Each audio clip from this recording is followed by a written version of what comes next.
You told the president, you said be prepared because it will be coming to your shores, America, to your door, you said. And your advice to Obama was to remember the words you're making to other nations. Well, today, our dear brother, has to be very, very careful in this decision that he and his Secretary of State and Sarkozy and Prime Minister Cameron and others are planning.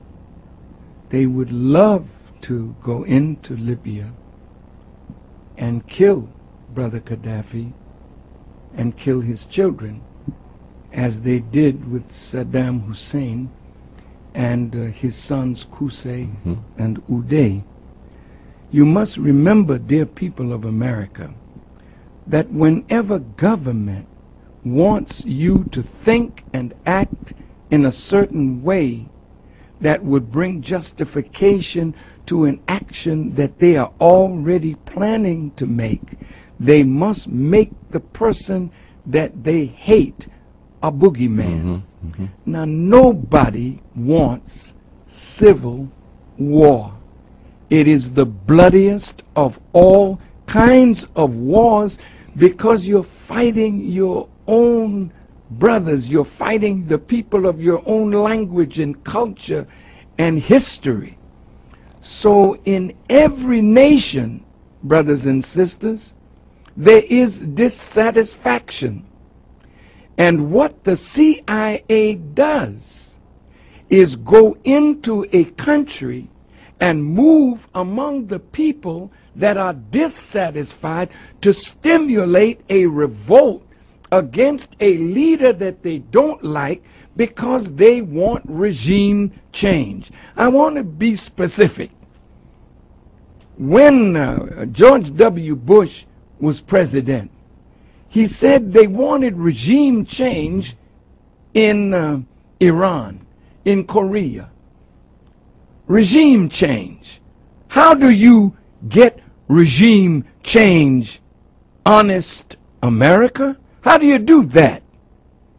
Congress, the Congress of the United States, voted to spend $150 million to replace the government in Iran that America doesn't like. So they send their agents in to work among the, the dissatisfied.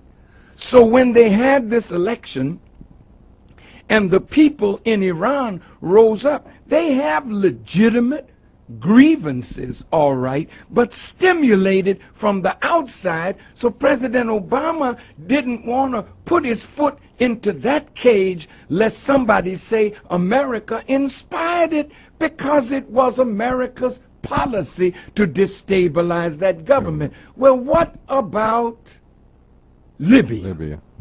See, how much money is being spent to arm the so-called rebels? They're dissatisfied. Well, what is their dissatisfaction about? Do they have jobs? Yes. Do they have food? Yes. Has Gaddafi used the oil money to build Libya? Yes. Did Gaddafi use oil money and discover water under the Sahara Desert and brought that water to the surface and brought water from Benghazi all the way to the border almost of Tunisia? Did he impose farming in the desert so that they could feed their own people? Yes. Are there billions of dollars that he's spending building homes, building apartments for his people? Yes. So something is under this. And so when America, England, France, three imperialist powers want to destabilize that country, is it that you're so concerned? Now listen to this hypocrisy, American people. Is it that you're so concerned over the blood that is being shed in Libya when you look the other way when the Israeli Defense Force was bombing the innocent people of Gaza? unarmed men, women, and children, but our government looked the other way. You looked the other way when the Israeli Defense Force went into Lebanon thinking that they were going to have an easy victory. Then you had to come out with your tail between your legs. Don't tell me and wise black people or white people that you're interested in black suffering. Where were you in Rwanda? Where are you in the Congo? Why did you go to Darfur? Because oil is there. No, you don't want to save the Libyan people. That's your noble motive to hide your wicked agenda. Now, I want to warn you in the name of Allah that this is more complex than what you think. Go into Libya if you want to. The Libyans do not want foreign occupation on their land. And when you make that kind of move, if you're not careful, you'll unite the Libyan people against you. And again, Gaddafi wasn't sitting in any tent twiddling his thumbs over these last 10 years. This man has been investing in African development. This man has been moving throughout Africa. This man has friends all over the world. He may not be your friend, but if you take him out and kill him like he's some rotten fella that wants to kill his own people, what did you do in Waco? What did you do when your people rose up? Did you talk them out of it? No, they had weapons, you bombed them. What did you do in Philadelphia with the movement?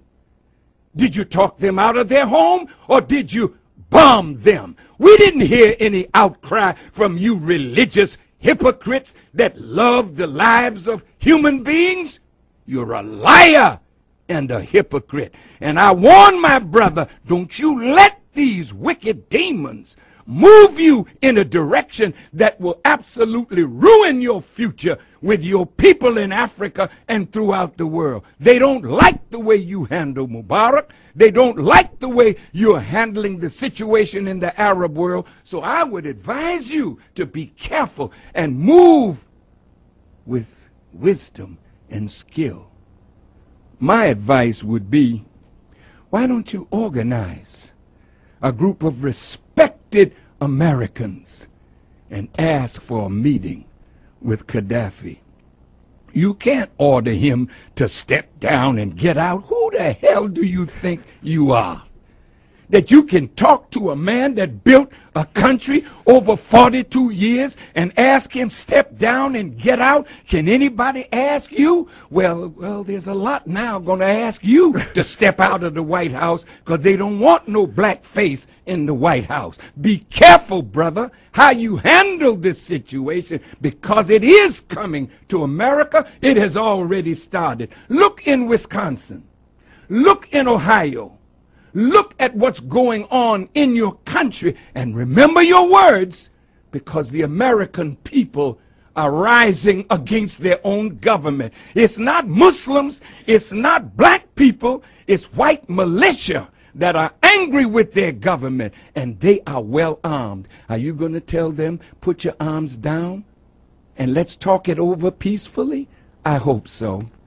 But if not, America will be bathed in blood, not because Farrakhan said so, but because the dissatisfaction in America has reached the boiling point.